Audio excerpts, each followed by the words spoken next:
Okay. All right, let me share the screen.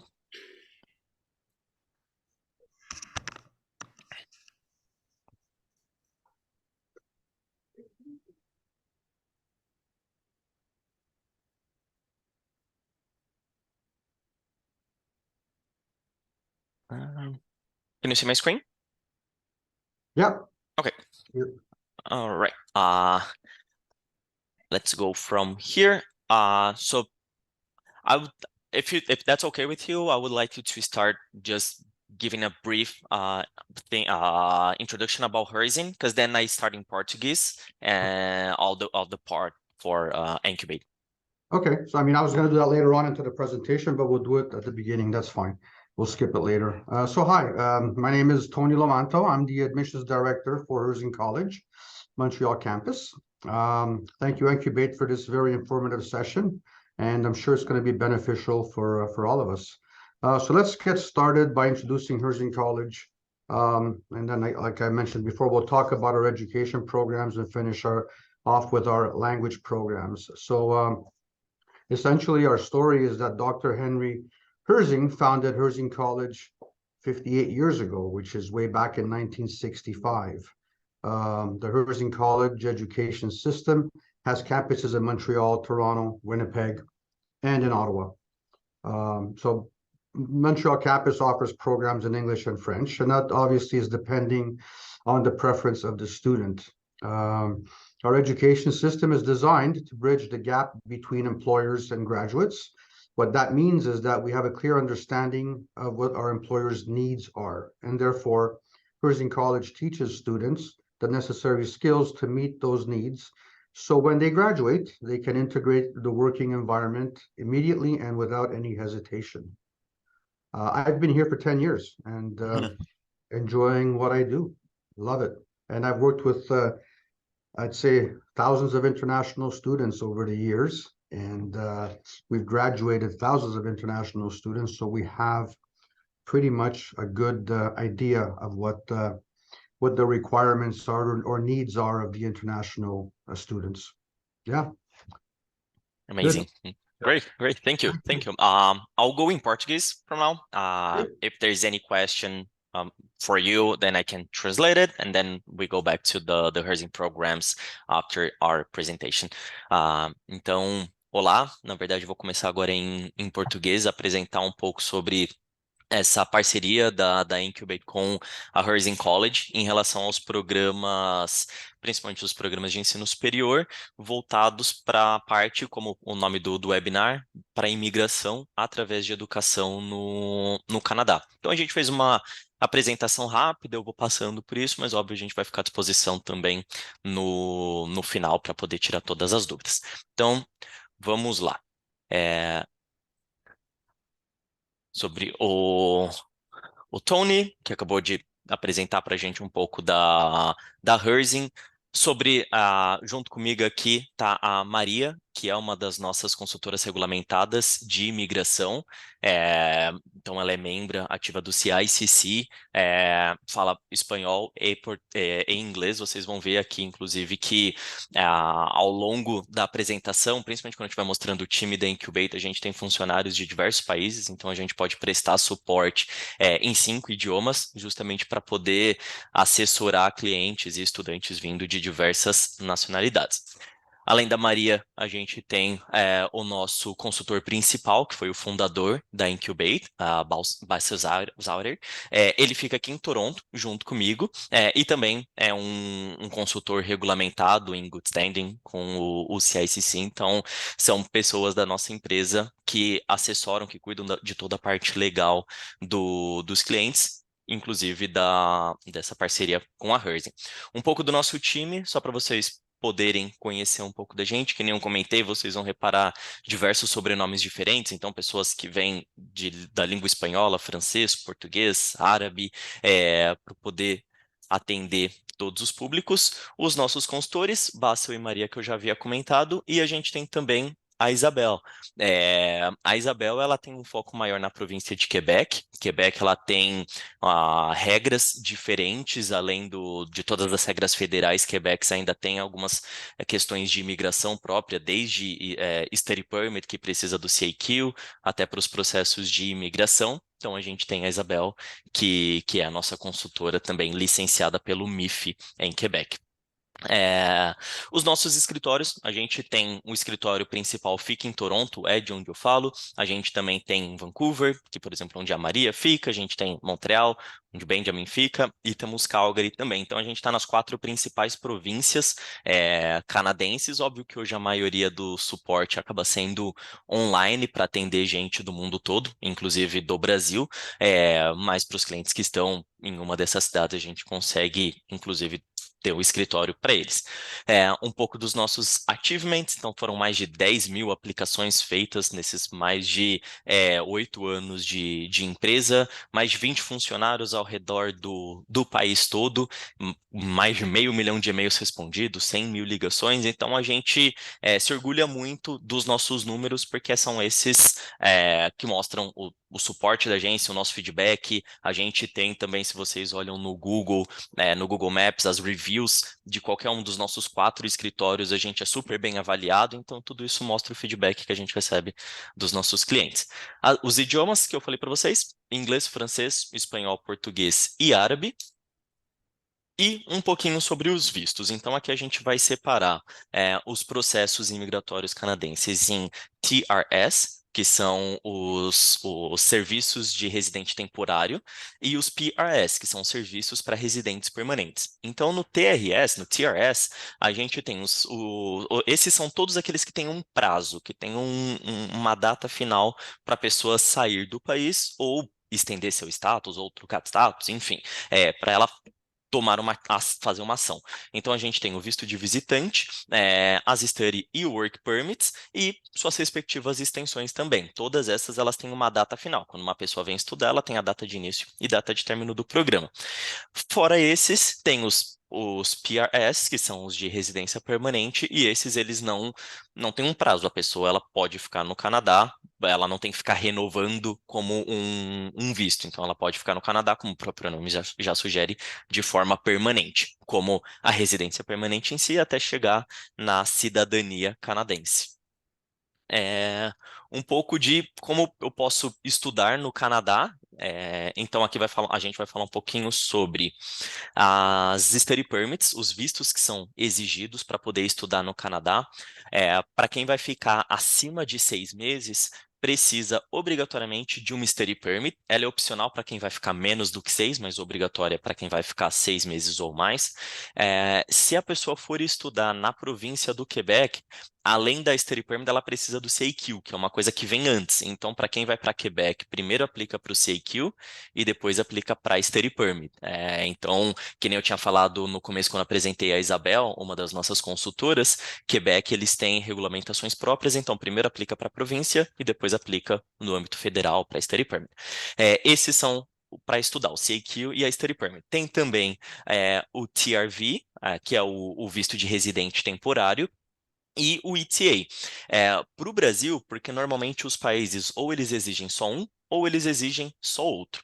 Para o Brasil, existem algumas condições. Via de regra, o brasileiro precisa do TRV, precisa do visto, exceto se essa pessoa tem um visto americano válido de turista, ou se ela já teve um visto canadense no passado recente, até 10 anos. Então, o que vai fazer determinar o brasileiro precisar de um ou outro vai ser isso, exceto se esse brasileiro tiver interesse em cruzar a fronteira terrestre. Então, alguém que esteja turistando nos Estados Unidos e queira vir para o Canadá de carro, de trem, aí obrigatoriamente, mesmo tendo visto americano, precisa do TRV. Então, são algumas regrinhas que às vezes confundem, mas obviamente a gente está aqui para poder tirar essas dúvidas e ajudar com isso, principalmente em cada caso concreto. Um pouco de como uma study permit se parece, esse é o documento dela. A study permit é o documento que é recebido normalmente no aeroporto, no ponto de chegada. Então, a gente faz toda a aplicação da study permit, a pessoa estando ainda no Brasil. Quando ela pousar no Canadá, quando ela pousar no seu port of entry, é quando ela recebe o papel da Study Permit e, se aplicável, da Work Permit. Então, na Study Permit tem algumas coisas que a gente destaca aqui, que são UCI Number, Application Number, as conditions, então todas essas são coisas importantes para o estudante observar se estão corretas, mas essa é mais ou menos a cara do documento. O CAQ, né, o Certificado de Aceitação do Quebec, esse daqui não é pego na fronteira, esse daqui o aluno recebe antes mesmo de aplicar para a Study Permit. Então, se a gente, pensando num aluno de Quebec, ele vai aplicar para o CAQ, quando ele receber um documento que parece esse daqui, com as datas de início e de validade do CAQ, tudo, tendo esse documento em mãos, aplica para a Study Permit. Então, essa é mais ou menos a carinha de um CQ. Ele tem uma data de início e de término, muito parecido, inclusive, com as Study Permits. O visto é o TRV, que é o visto que fica colado no passaporte. Então, quando o brasileiro precisa do visto fixado no passaporte, esse é o documento que vem. Uma coisa que é só importante fazer um parênteses aqui, que é muito comum de confundir, é que o TRV e a Study Permit, eles não são a mesma coisa. Então, às vezes, quem tem uma Study Permit continua precisando de um TRV.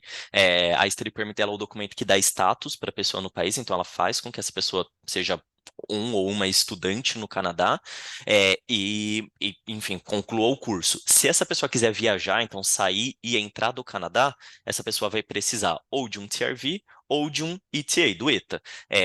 Então, são dois documentos separados, é importante ter isso em mente. Não, a preocupação aqui nem é na primeira aplicação. A primeira aplicação, normalmente, a pessoa já recebe um TRV, mas mais nas extensões. As extensões de Study Permit só renovam a Study Permit. Se a pessoa quiser um desse para poder viajar, é uma segunda aplicação e, naturalmente, a gente pode assessorar com ambos os processos, tanto do Study Permit quanto do TRV. O carimbo de passaporte, o carimbo de entrada, que é o carimbo que as pessoas recebem na entrada do Canadá. O que a gente fala que é mais importante aqui é essa anotação que vocês conseguem ver da data. Esse caso aqui, por exemplo, a pessoa entrou em 9 de outubro de 2016 e o prazo dela é 31 de agosto de 2017. Então, essa é a data final concedida para que a pessoa possa ficar no Canadá, que normalmente vai coincidir com a data da Study Permit também. Mas esse é mais ou menos como se parece o carimbo concedido na imigração. Quem pode aplicar para um Mystery Permit de dentro do Canadá? Porque de fora do Canadá, a gente já falou, é muito simples. Cursos acima de 6 meses é obrigatório, seja de idioma, seja ensino superior, acima de 6 meses é obrigatório Study Permit. Agora, aplicar de dentro do Canadá, não é todo mundo que pode. Obviamente, estender é uma coisa, mas se você tem um cliente que veio para cá de forma temporária, como por exemplo, aqui no nosso exemplo, a gente coloca para estudar um curso de inglês ou de francês, por alguns meses inferiores a 6 meses. Essa pessoa ela pode entrar no Canadá como com o visto de turista ou com o ETA. Então, como que faz essa mudança para ela ser elegível, ela precisaria ter a LOA do curso de idioma, seja do inglês ou do francês, uma CLOA, uma Conditional Letter of Acceptance, relacionada ao curso do college, porque a gente vai precisar apresentar, assim que ela finalizar, que é o terceiro ponto aqui, finalizar o programa de idioma, de linguagem, assim que essa pessoa finalizar o curso, a gente vai aplicar para a Study Permit dela de dentro do Canadá, mostrando que ela veio como turista, né, como visitante, para fazer um curso de idioma, o que é completamente permitido, mas que ela já tinha uma carta do college, e aí que é a CLOA, a Conditional Letter of Acceptance. Tendo isso, essa pessoa é elegível para aplicar para a Study Permit de dentro do Canadá. Isso é importante ter em mente, porque às vezes o pessoal acha, vou embarcar como turista para o Canadá e lá eu troco. E não é todo mundo que pode trocar, essa é inclusive uma das únicas condições. Então, aqui a gente coloca a LOA do curso de inglês, mais a CLOA do college e o aluno finalizando o curso de inglês, igual Study Permit Inside Canada. Então, pode fazer essa aplicação de dentro do Canadá. Um pouco dos SDS, que o Brasil está na lista, então esse é um slide que eu queria falar. É uma coisa que muita gente não sabe, mas que isso pode ajudar e muito na aplicação de visto dos brasileiros. Então, o SDS, que é o Student Direct Stream, ele é um sistema de aplicação também para Study Permit. Então, o documento final ele é o mesmo do que uma aplicação de Study Permit comum, mas esse processo ele tem algumas exigências que vai estar no próximo slide, que otimizam a aplicação. Então, aqui, só passando por esse slide rapidinho, a lista dos países do SDS, então o Brasil está aqui na lista, mais ou menos as porcentagens de recusa que cada país tem, então o Brasil com 18% ainda está ótimo comparado com alguns outros, mas obviamente não tão quanto o Japão, por exemplo, mas o fato da gente estar no STS significa que, e aqui estão as exigências, o aluno que tem uma carta de um college, que mora no Brasil, obviamente, pagou o primeiro ano do college completo, então tem o recibo do college falando que está pago, e coloca a comprovação financeira dos US$ 10.000 em uma IDIC, que, entre alguns parênteses, entre algumas aspas, é como se fosse abrir uma conta num banco canadense, onde esse dinheiro ele vai ficar garantido, então ou ele recebe um certificado, o DIC, tendo esses documentos, mais o CAQ se for Quebec, e exame médico, tudo, tendo esses documentos, é possível aplicar pelo Direct Stream, que é um processo que a média hoje de tempo está levando 20 dias para sair. Então, de acordo com o IRCC. Então, é um processo muito mais rápido, otimiza a aplicação, porque mostra que o primeiro ano já está pago, mostra que a pessoa tem o dinheiro e que já está colocado no Canadá. Então, é uma aplicação que passa muito mais segurança. Então, ela é rápida e ela tem mais chances. A única regrinha aqui, que normalmente não é todo brasileiro que tem, então isso é importante se atentar, é sobre o teste de linguagem. Precisa ter um IELTS, se for para inglês, ou precisa ter um TEF, se for para o francês, mas é uma das exigências também. Isso é uma coisa que a gente pode conversar mais a fundo, de acordo com caso a caso. Tem alunos que, mesmo sendo brasileiros, pode ser que não cumpram todos os pré-requisitos, mas para os que cumprem, vale super a pena aplicar, porque é uma aplicação mais rápida, então é um cliente mais satisfeito, é uma aplicação que o IRCC acaba tendo mais garantias, então otimiza as chances de aprovação do estudante. Como eu posso estudar em Quebec? Então, para Quebec, precisa do CAQ, como a gente falou, então essa parte acho que já está bem consolidada. A única coisa que é importante se atentar é que Quebec não aceita, para aplicar para o CAQ, Quebec não aceita a carta do college condicional, precisa ser a carta final. Então, para aquele caso do aluno que vem estudar inglês, pega a carta condicional do college, tudo, só vai poder aplicar para o CAQ depois que finalizar o Pathway, depois que finalizar o curso de inglês ou de francês. Aí finalizou, o college vai dar a carta final, ou seja, a LOA sem condição nenhuma, e aí daí para frente essa pessoa aplica para o CAQ, tem o CAQ aprovado e aplica para Study Permit. Então isso é importante se atentar, porque não é possível aplicar para o CAQ com uma C-LOA, né, com uma LOA condicional. Fora isso, o sistema ele é feito pelo ARIMA, que seria o equivalente ao IRCC específico de Quebec. Precisa mostrar seguro-saúde, a parte financeira pode ser solicitada, e o processing time, que é de mais ou menos 30 dias para sair. Isso é importante ter em mente também, considerando o tempo de aplicação. Sempre que for envolver Quebec, tem que começar o processo um pouco antes, porque tem o CAQ. Então, é o CAQ, depois a Study Permit, adiciona um processo, precisa ter um pouco mais de tempo para fazer tudo. Como eu posso trabalhar no Canadá? Então, para quem vem estudar idioma, já faz vários anos que não é permitido trabalhar. Então, aqui está English Students, mas isso se aplica também para French Students. Então, se o programa é idioma, não pode trabalhar. Agora, se for um curso acadêmico em um college ou uma universidade, aí acima de 6 meses pode trabalhar fora do campus, ou seja, pode arrumar trabalho em qualquer lugar, contanto que, aí tem os pré-requisitos, 20 horas por semana de trabalho durante as aulas, 40 durante os breaks e 40 durante o co-op. Então, nas semanas que o aluno tiver aula, tiver que ir para a escola, pode trabalhar até 20 horas. Nas semanas que for break, recesso de final de ano, essas coisas, ou o co-op, a parte do estágio, pode trabalhar período integral, pode trabalhar 40 horas por semana.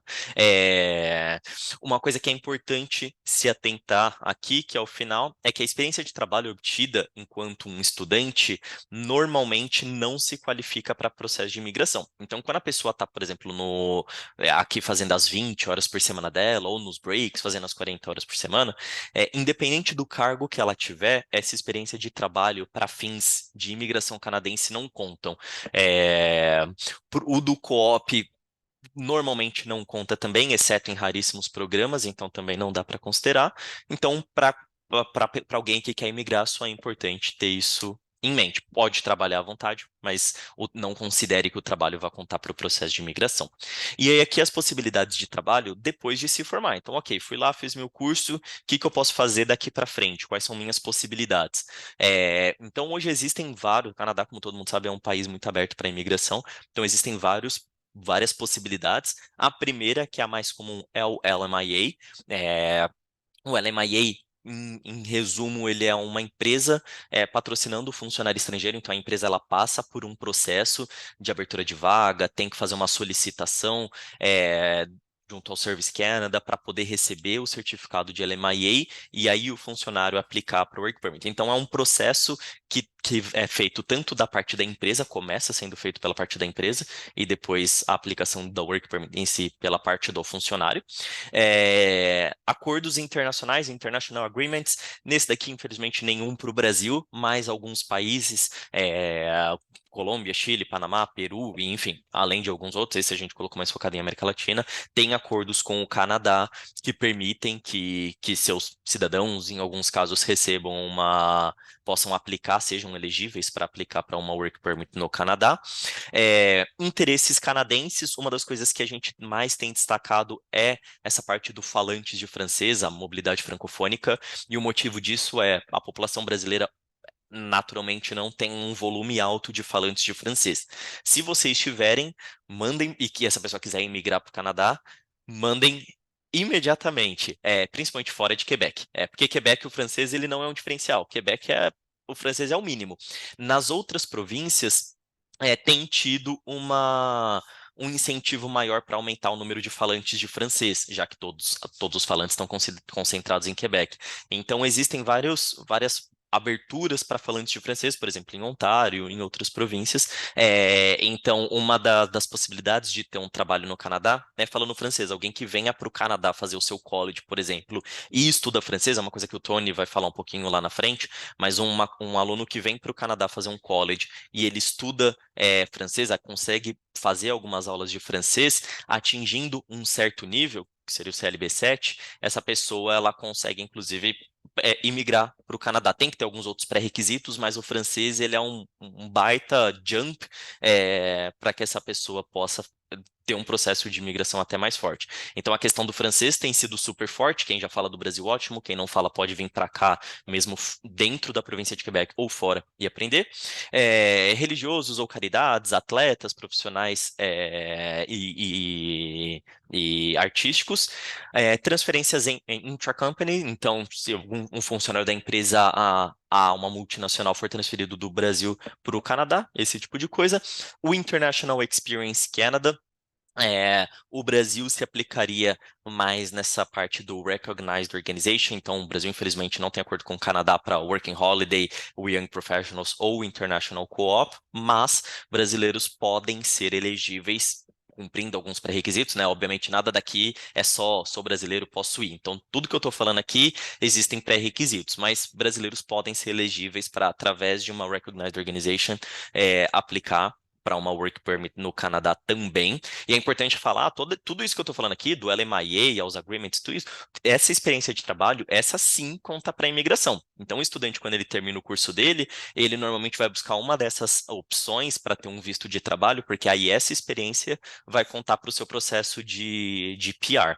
Então, no caso do International Experience Canada brasileiro, se aplicaria na Recognized Organization, e aí tem os Open Work Permits, PGWP, tem o Work Permit para spouse, então alguém que venha para o Canadá e traga esposa ou marido, em algumas situações é possível aplicar para um Open Work Permit para o spouse também, para cônjuge, e aí nesse caso uma das pessoas estuda e pode trabalhar, e a outra pessoa pode só trabalhar, então são algumas das possibilidades para se trabalhar no Canadá com a experiência em si contando de fato para o processo de imigração.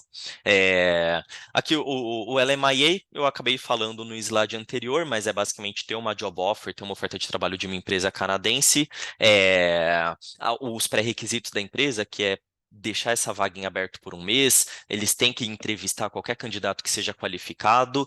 Passado toda essa parte, não contratando ninguém, solicita a LMIA Letter para que aí o funcionário, tendo essa aprovação, a pessoa que eles querem contratar possa tirar a Work Permit. Então, é um processo que leva um pouco mais de tempo, que demanda esforço da empresa, né? A empresa tem que querer contratar esse funcionário estrangeiro. E a parte principal, acho que da apresentação, que é como eu me torno um residente permanente. Afinal, a maioria dos estudantes que vem para cá tem o foco em imigrar.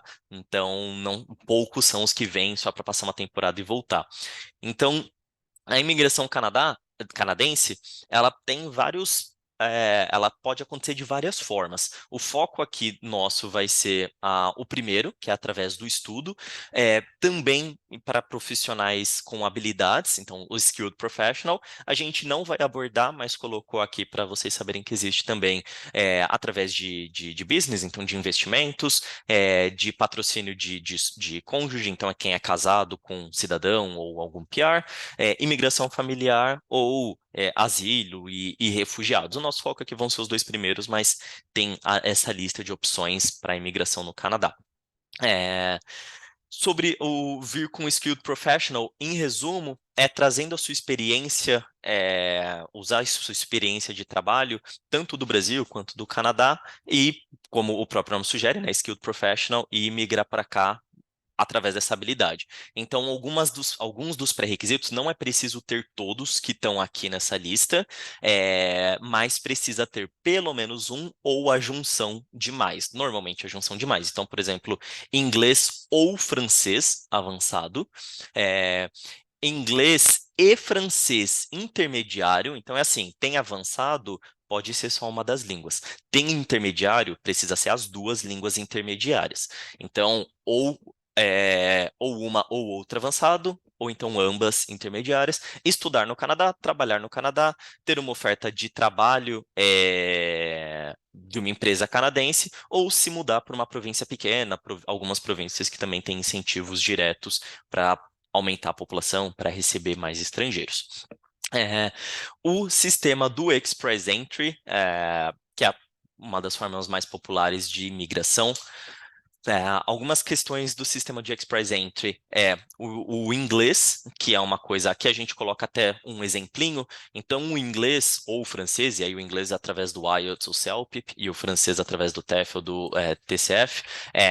Aqui nesse exemplo, a gente coloca uma pessoa que tem o idioma, seja um ou outro, nesse exemplo não importa, idioma intermediário.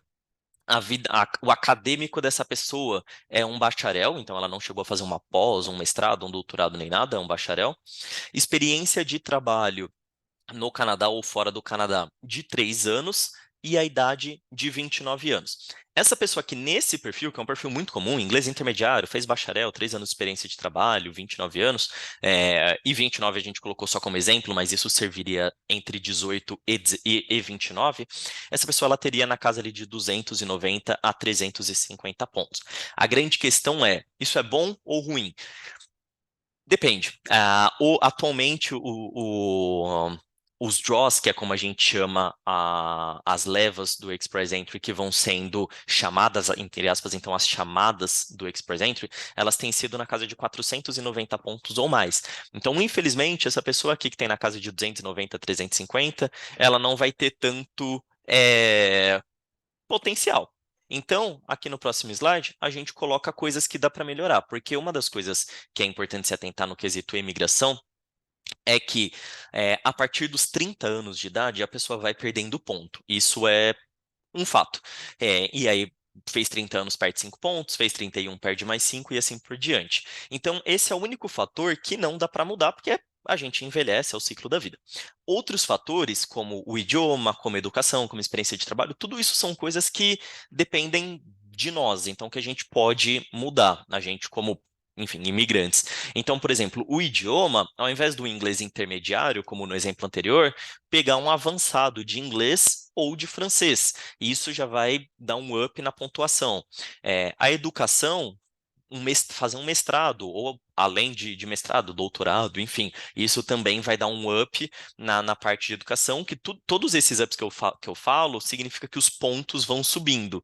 Então, ter um mestrado, experiência de trabalho, ter 3 anos ou mais de experiência de trabalho full-time. E a idade de alguém que tem esse perfil, inglês ou francês avançado, mestrado, mais de 3 anos de experiência de trabalho e tem até 29 anos, essa pessoa ela vai ter mais ou menos uns 490 pontos. Então, ela já vai estar mais dentro do que os draws do Express Entry têm sido. Uma coisa importante que a gente coloca aqui, ali na frente eu vou reforçar um pouquinho, a pessoa que não tem um mestrado, mas que ela tenha um bacharel no Brasil e ela venha para o Canadá fazer um diploma de pelo menos 1 ou 2 anos, ela pode, e aí vai ter uma tabelinha mais para frente, mas ela pode equivaler a pontuação semelhante à de um mestrado. Então, ela não necessariamente precisa ter um mestrado, mas se a pessoa tiver um bacharel do Brasil e vier para o Canadá e fizer um diploma de 1 ano ou de 2 anos, em termos de pontuação para fins imigratórios, vai ser semelhante. É, Falando de toda a questão do Express Entry, uma das mudanças que teve recente, no final do ano passado, foi do NOC, que agora o Tier ele é a nova versão do NOC, e aí o que antes era 0, A, B, C, D, agora chama Tier 0, 1, 2, 3, 4, 5. Então agora tem um Tier a mais, porque o B ele se dividiu ali entre 2 e 3. Isso daqui basicamente é como o governo canadense classifica todas ou quase todas as profissões do mundo. Então, quando a gente tem um perfil de um cliente que tem experiência de trabalho, seja no Brasil, seja no Canadá, a gente precisa que a pessoa veja quais foram as atividades dela, o que fazia parte do trabalho dela, para a gente ver em qual desses tiers ela se encaixa.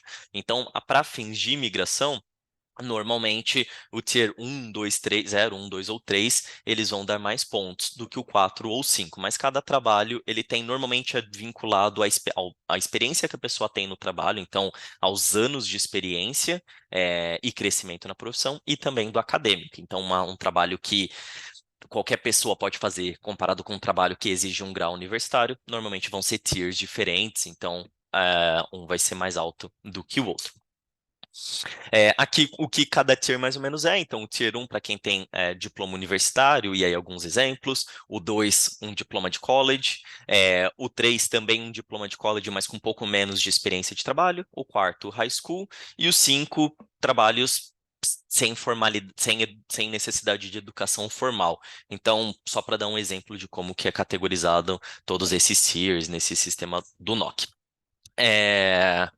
Aqui temos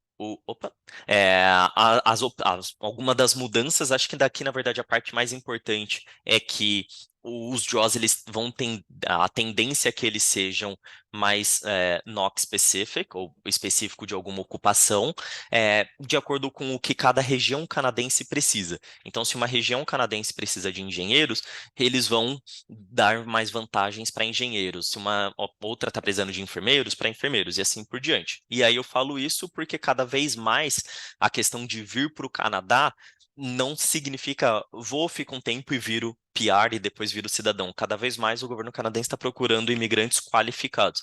Por isso é tão importante a questão da imigração através da educação. Vir, ter uma educação canadense, ter uma experiência de trabalho canadense para poder se encaixar nessas exigências que já estão começando a ser, inclusive, porque agora a demanda não vai ser tenho tantos pontos, todo mundo passa independente da profissão. Vai passar a ser pessoas de tal área passa, de outras não. Aí outro draw, área X passa, das outras não. Então vai começar a ser específico para cada ocupação, para cada profissão.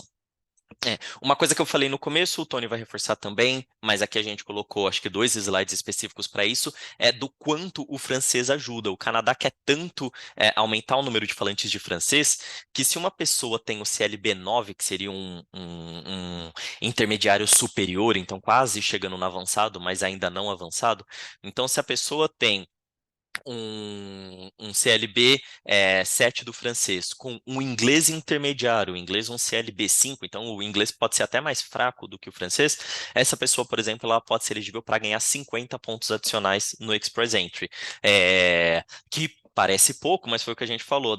Às vezes a diferença de uma pessoa que tem 440 para ela chegar em 490 e se tornar elegível para aplicar. Então, cada vez mais o governo tem focado no francês.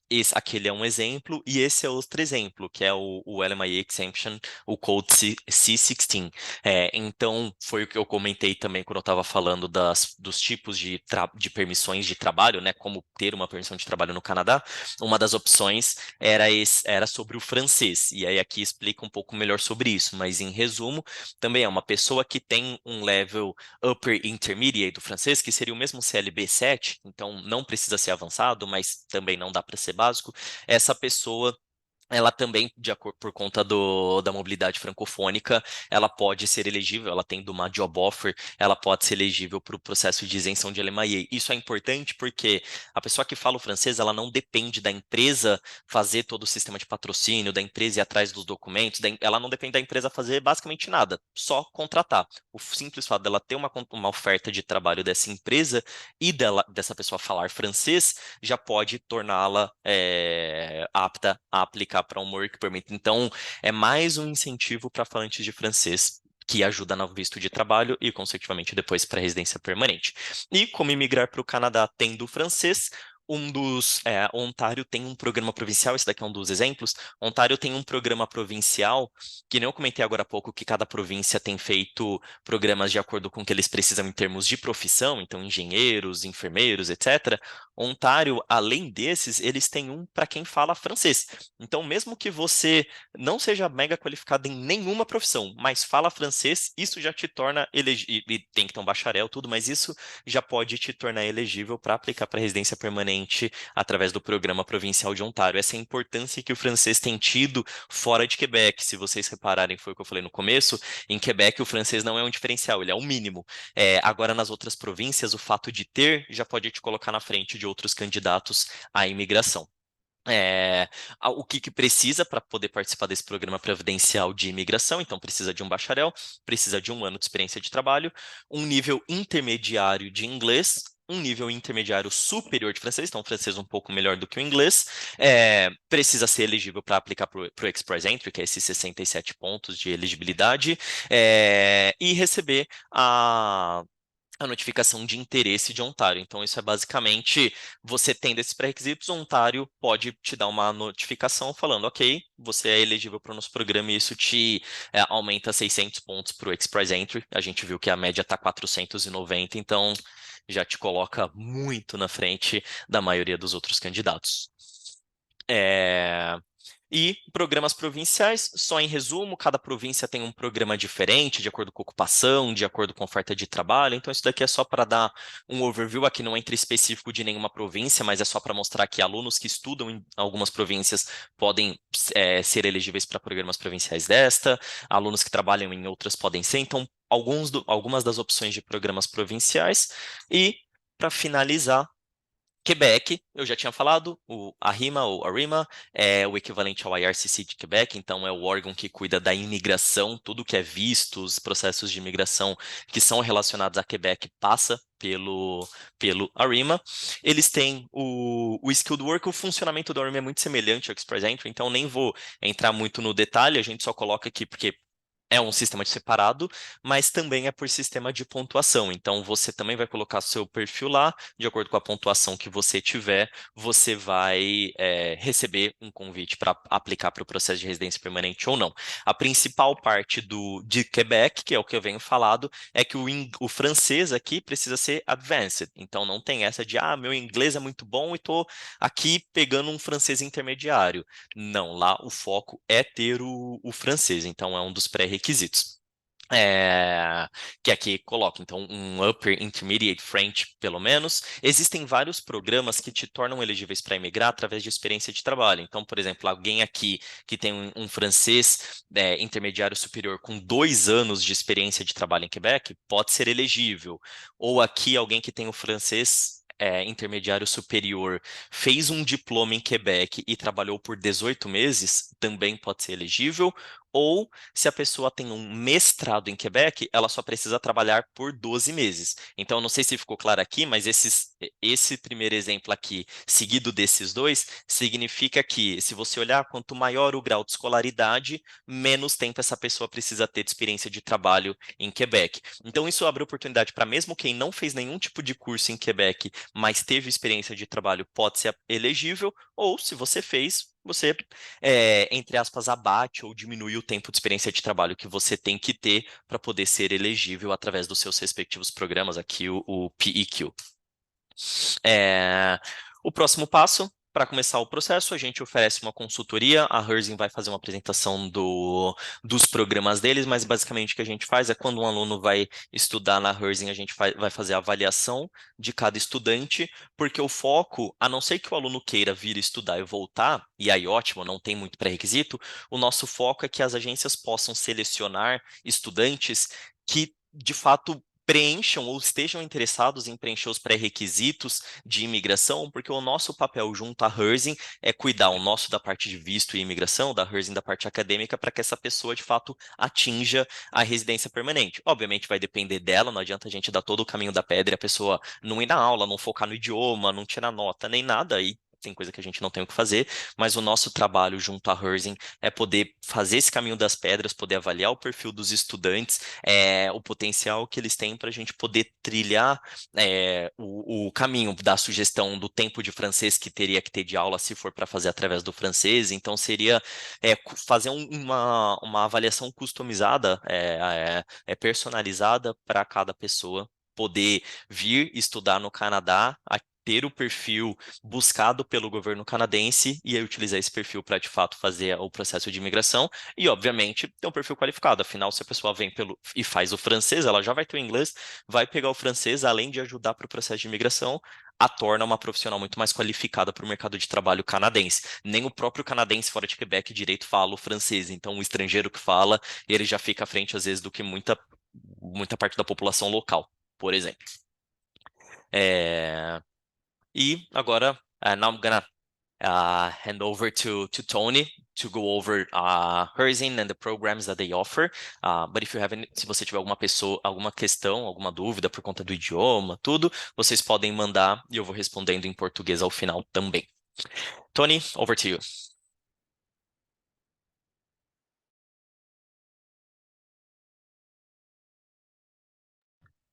Tony, excuse me, you're muted. Yeah, you're on mute. Sorry about that. Okay, what I was saying is maybe we should just skip this slide because we already did that at the beginning. And we'll continue on, let's say, with our next slide, which is our international students and Herzing College, the benefits that we can provide. And these are just some of the benefits that the international student will benefit from. Some of them are, like, all our programs are co-op or have internships, which means they can start from anywhere from 8-week internship on to 3-month internships. For instance, if you're taking a programmer analyst program or microcomputers and networking, they offer a 3-month internship. So this is all beneficial. It's hands-on. So employers like the fact that it's not just theoretical, but you actually have some practical. As I mentioned earlier, Herzing College has been under the same ownership since 1965, which is that of the Herzing family. We also offer security of tuition deposits, which means if students give us a deposit for the first year, we put that in trust. So it's not in our ownership at all. It's in trust until the student starts the program. So their deposit is secure, which is very important. And if they want to retract their deposit, they can always ask for it, and it gets released back to them. After the first semester or tuition, students are able to pay monthly. So we could put them on a monthly payment program to make it easier for them to pay for their education. I mean, all our programs are instructed by teachers with industry experience. So someone that is giving, for instance, the microcomputers and the networking program, well, that person has already worked in the technology industry and has been a network administrator. And the same thing for programmer analysts, et cetera, et cetera. So we obviously follow up and make sure the students are progressing accordingly. We're very tight on that. And we have a very high commitment level to the success of our students. So we want them to succeed, and we will be there by their side to make sure that they do succeed the program. Do you want to translate it, Gustavo, or you want to move on to the next slide? Let me check. No chat, vocês preferem que eu faça uma tradução do que ele falou? Ou a gente pode seguir e aí se ficar qualquer dúvida a gente tira no final?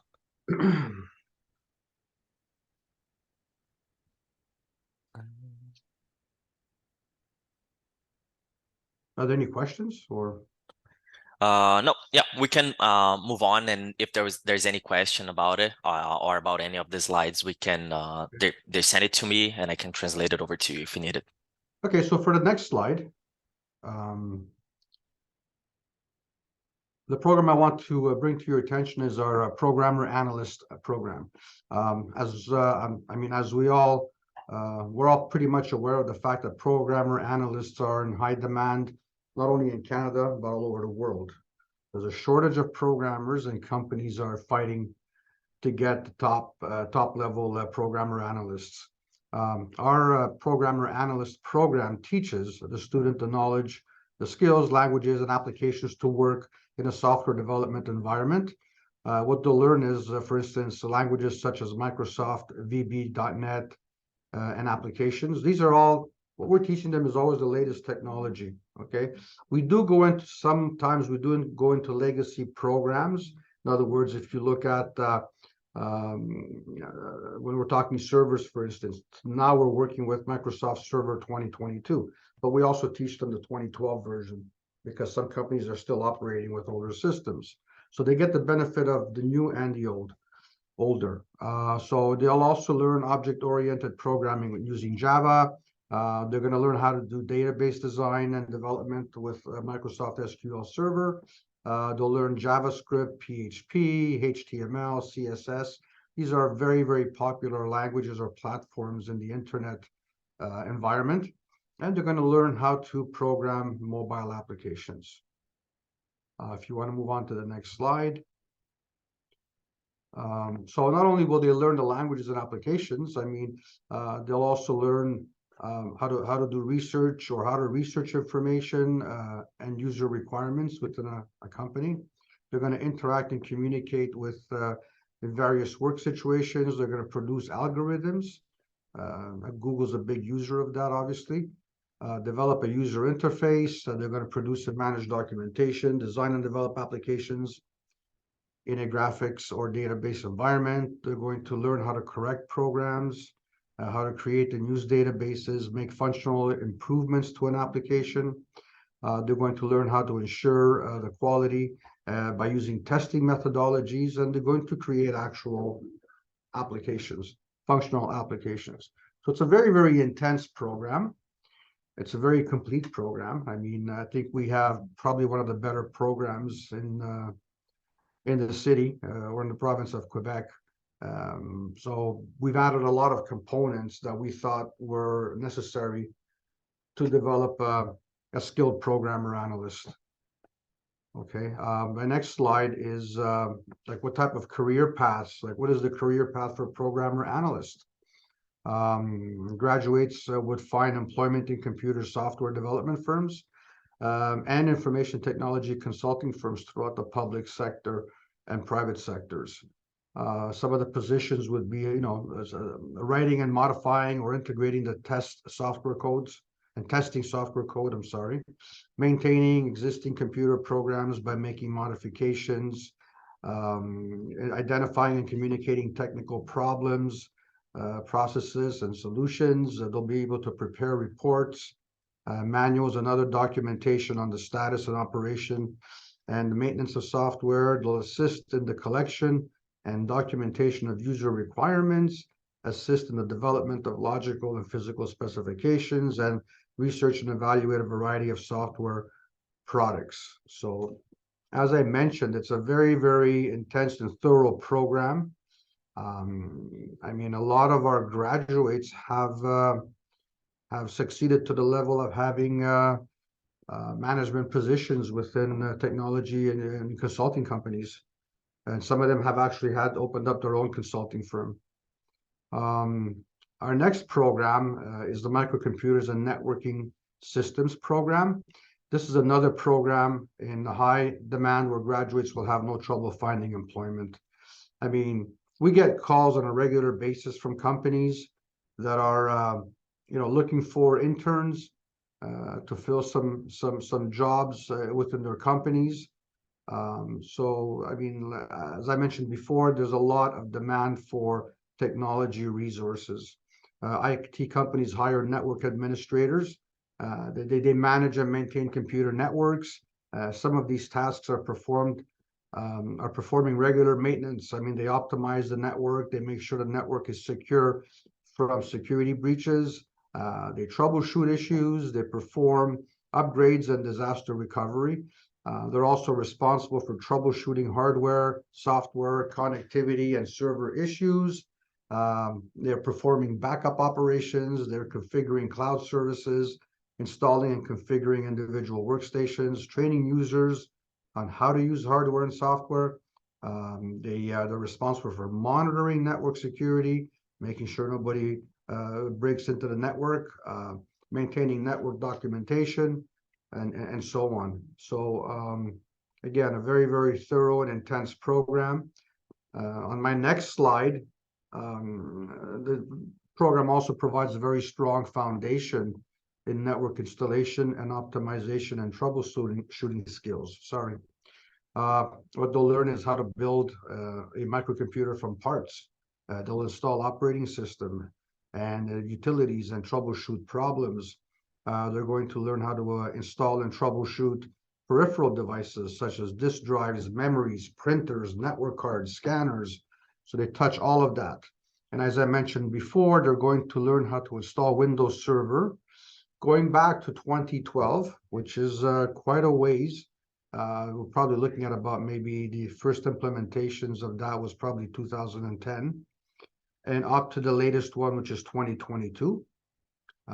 So a lot of companies are still running what they call legacy systems or servers. They'll learn how to implement network connections, optimize system performance, manage security, install, configure, and manage Windows and Linux operating systems, very popular and with the internet. They'll learn how to connect, configure, and troubleshoot Cisco routers and switches. So they'll also learn about communication peripherals. They'll resolve hardware and software problems. They're going to learn how to perform network performance and security issues. They'll assemble a functional network using desktop virtualization, which is the most common network infrastructure at the moment, the latest technology being used. And they'll also work with network servers and clients and set up and use cloud applications.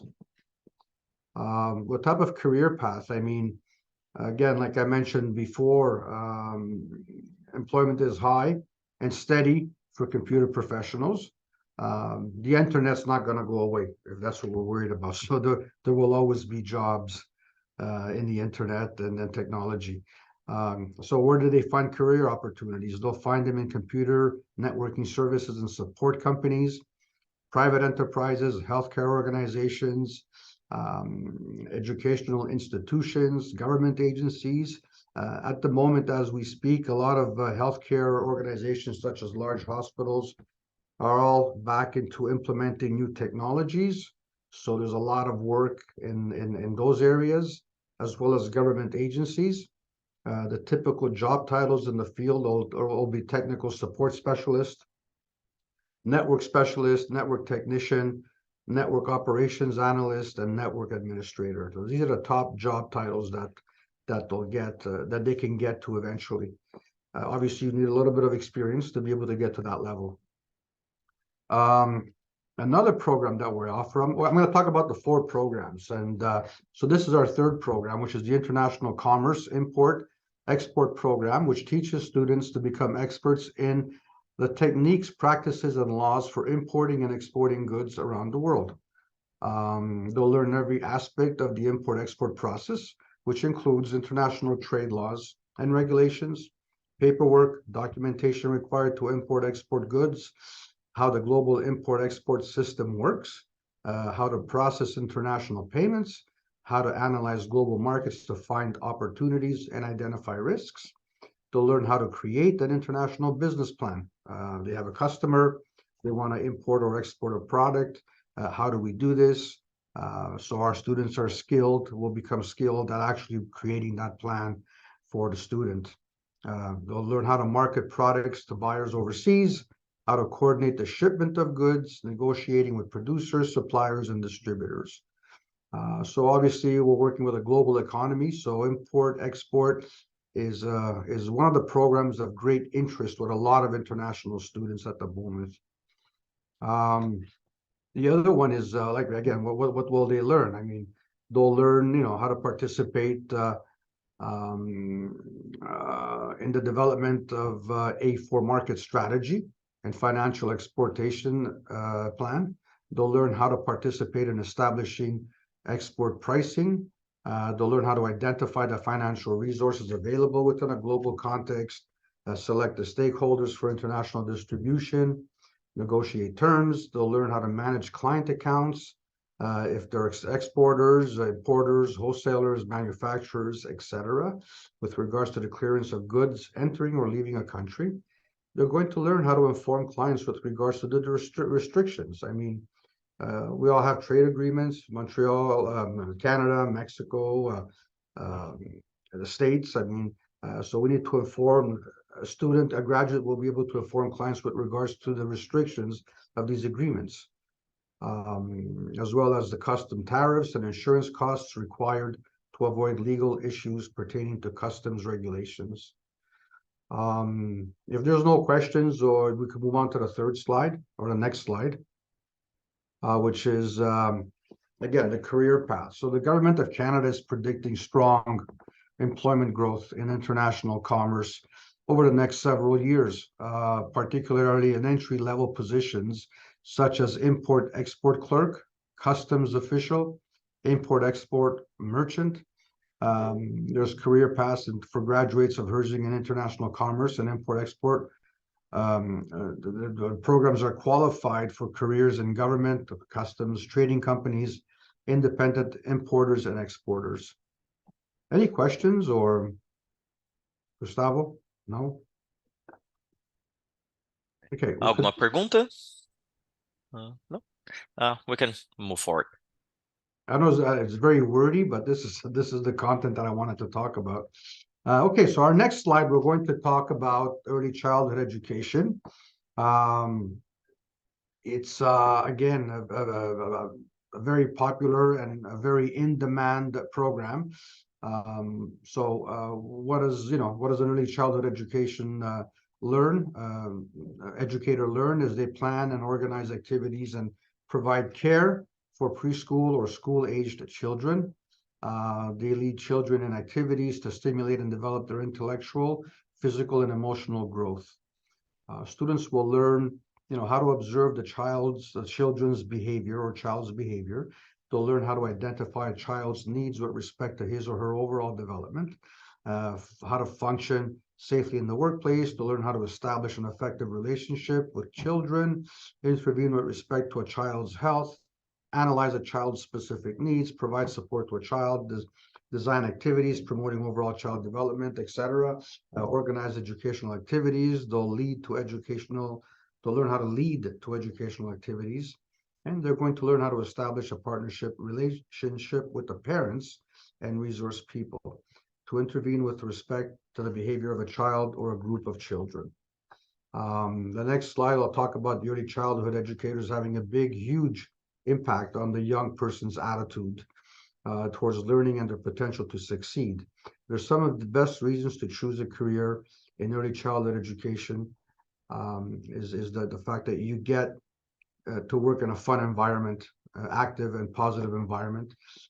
You're helping young children reach their full potential. You're forming positive relationships with children and families in your community. You're becoming a valued member of education team at a daycare or preschool.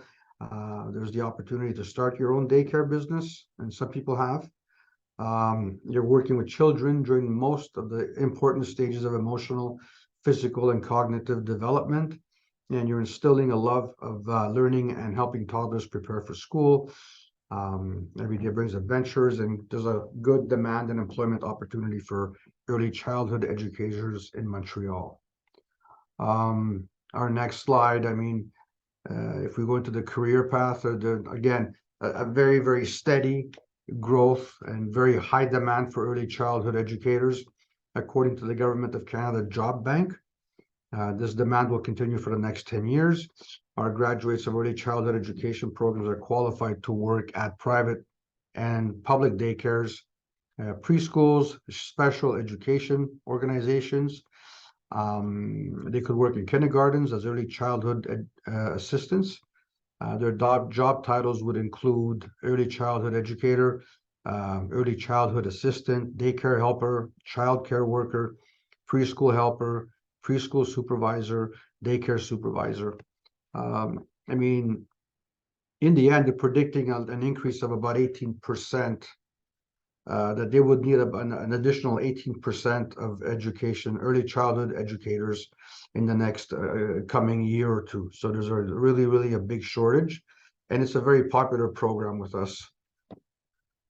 My next slide, I'm going to just mention some of the requirements that that we need from an admissions perspective in order to prepare and send you your letter of acceptance. So what we needed are copies, translated copies to English or French, of your last 2 years of transcripts. We need your diploma, photocopy of your diploma. We need a copy of your birth certificate, copy of your passport. We need, again, IELTS 6.0, no band less than 5.5 if you're coming in on direct stream. And we need, you might need to pass an entrance evaluation, depending on your level of education in your country. So once we have that, you apply for your CAQ. Once you receive your CAQ, you apply for your visa. Once you receive your CAQ and study permit, we will reserve you a place at our college. Prior to that, you will be registered as an applicant, meaning that we have your credentials, we have your information. We're just waiting for you to send us your CAQ and study permit, and then we'll officiate you as a student by reserving an actual seat for you at that point. Okay.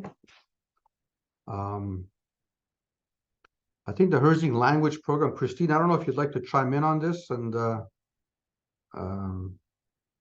give me Sure, very, very briefly. Yeah. To help and to stimulate international students to choose Herzing College, Herzing has implemented a series of language support programs.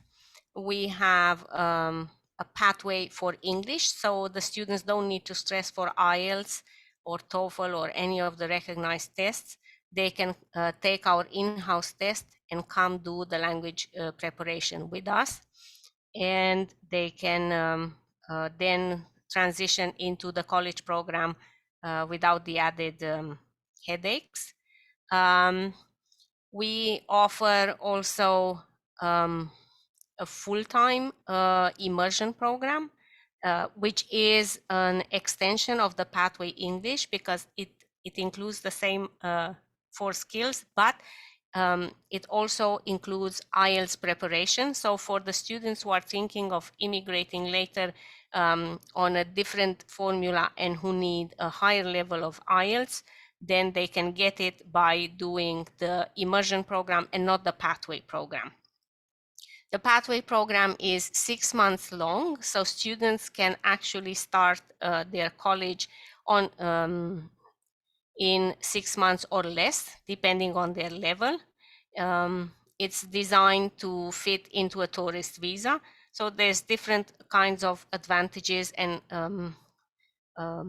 support ideas that are behind it. To all the students in the Herzing College program, the college will offer part-time French over the course of 2 years. So when the students graduate, they will be very capable in French, have a high intermediate level, and they can decide to take the French language exam, the TEF. And if they want to stay in Quebec, then it's going to be a lot easier. If they want to immigrate to Ontario through the bilingual or the French stream, it's going to be easy. So this comes as an extra for all the students enrolled in Herzing College at no extra cost. 6 levels of French, and we will be there to help them see through all the steps. Can we change the slide, Gustavo?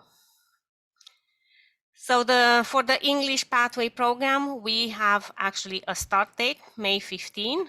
All the language programs levels are 6 weeks long. The 4 levels are 24 weeks in total. So a student can be a total beginner and can start in the college program in 24 weeks. The classes,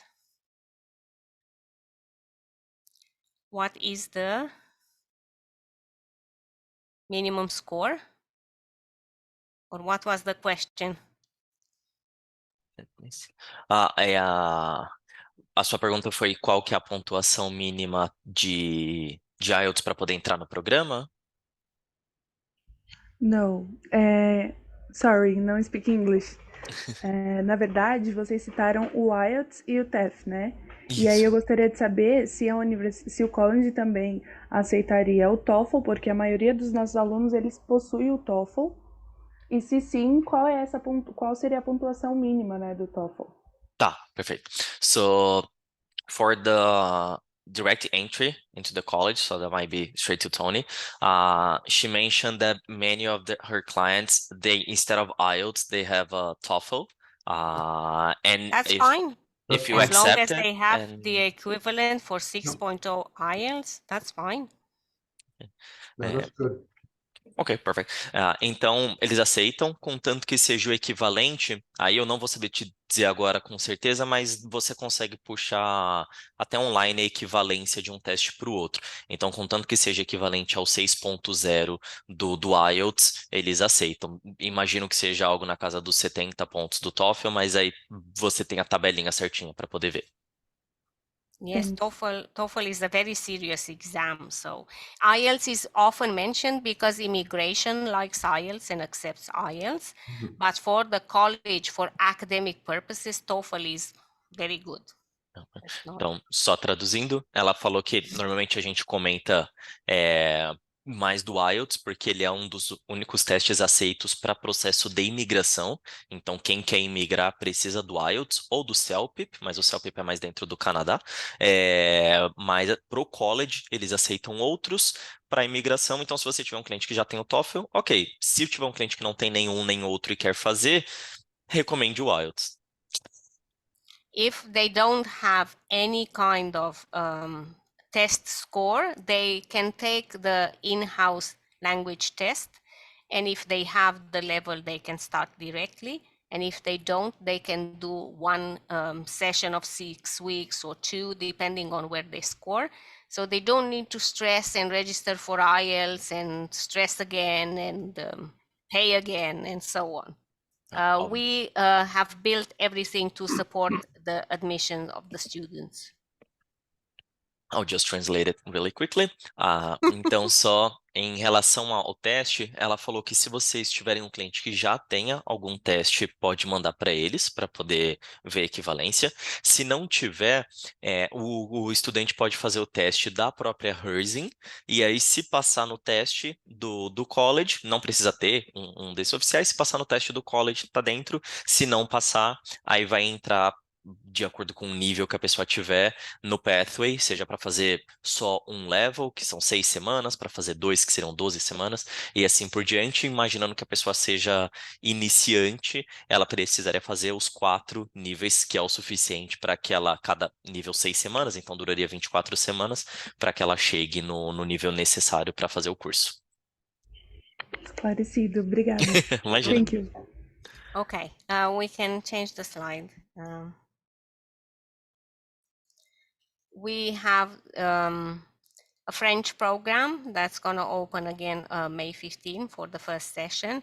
It has 8 levels because it has to go to B2 plus to C, depending on the student.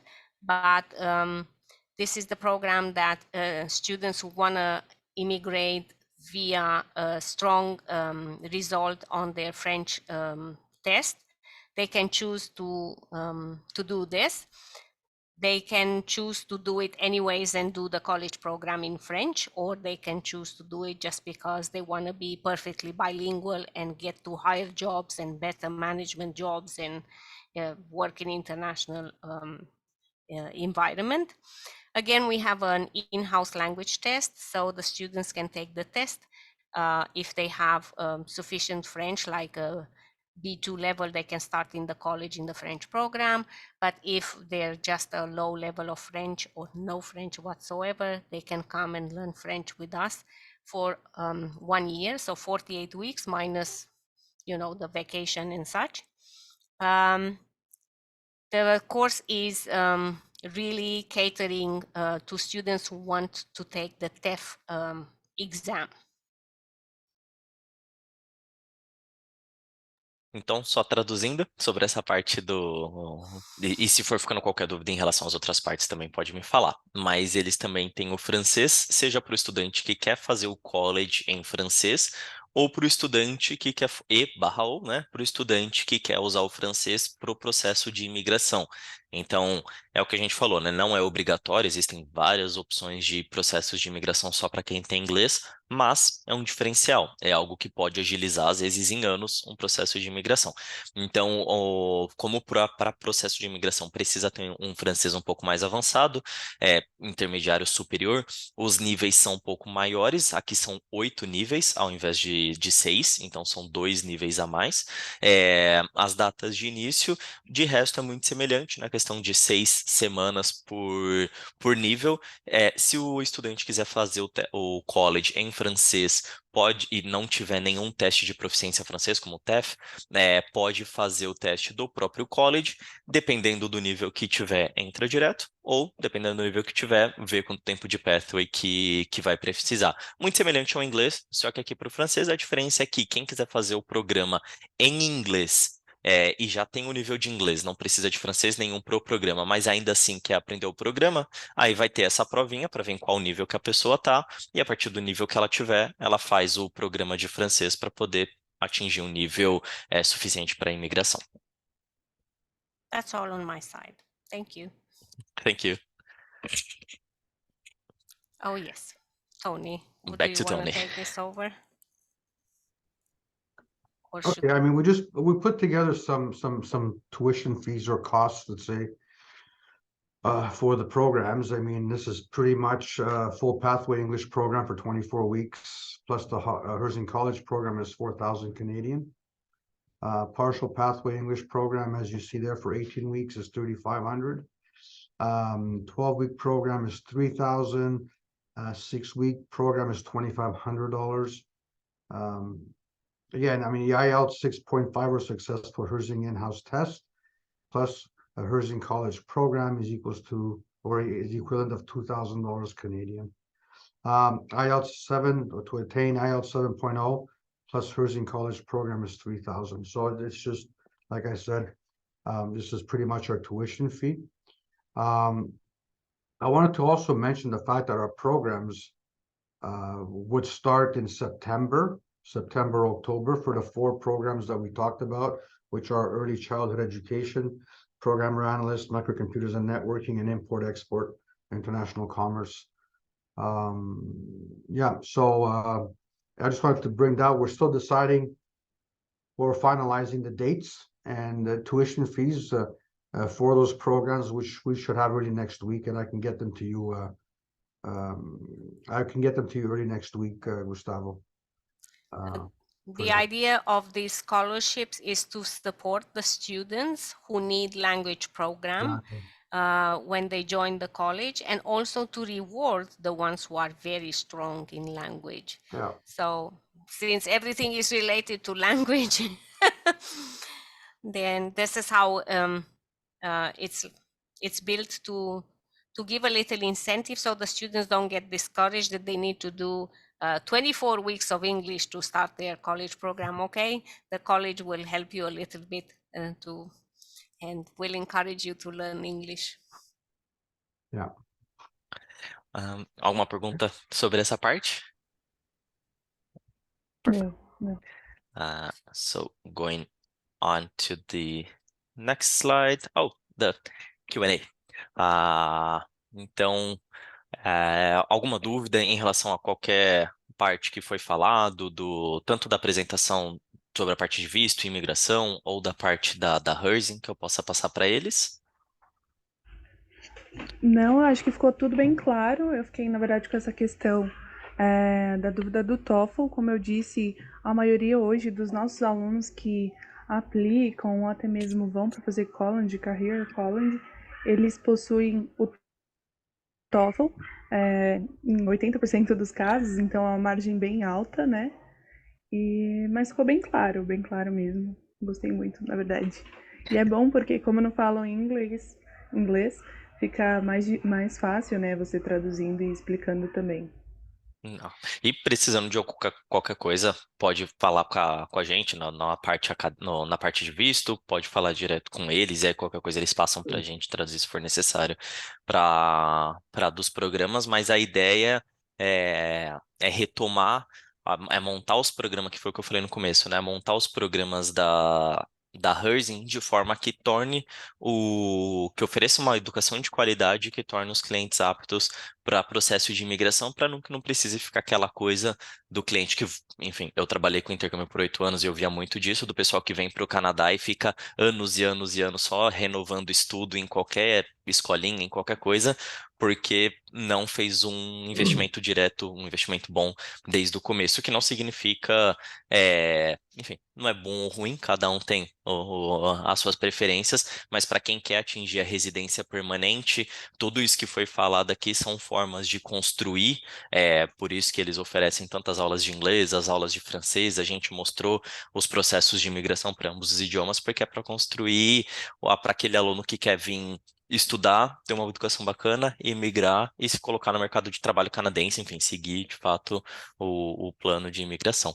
Mas obrigado por ter participado. Como não tem nenhuma dúvida, eu vou encerrar por aqui. Queria agradecer também ao pessoal da Herzing. So I'd like to thank you, Tony and Christina, for having the webinar with us. There's no questions so far, so I guess we can end here today's webinar. And if there's any follow-up questions or anything like this, we'll be happy to answer them after. Perfect. Gustavo, could you stay on with Ben? I just have a question for you after. Sure, no problem. Please. All right. Thank you, everyone. Thank you, Maria. Christina, I'll talk to you later. Bye. Thank you. Thank Yes, you. Bye. absolutely. Bye-bye. See you at Ciao, 6, ciao. Christina. Bye-bye. Thank See you. you. Bye. Thank you. All right, guys. I just wanted to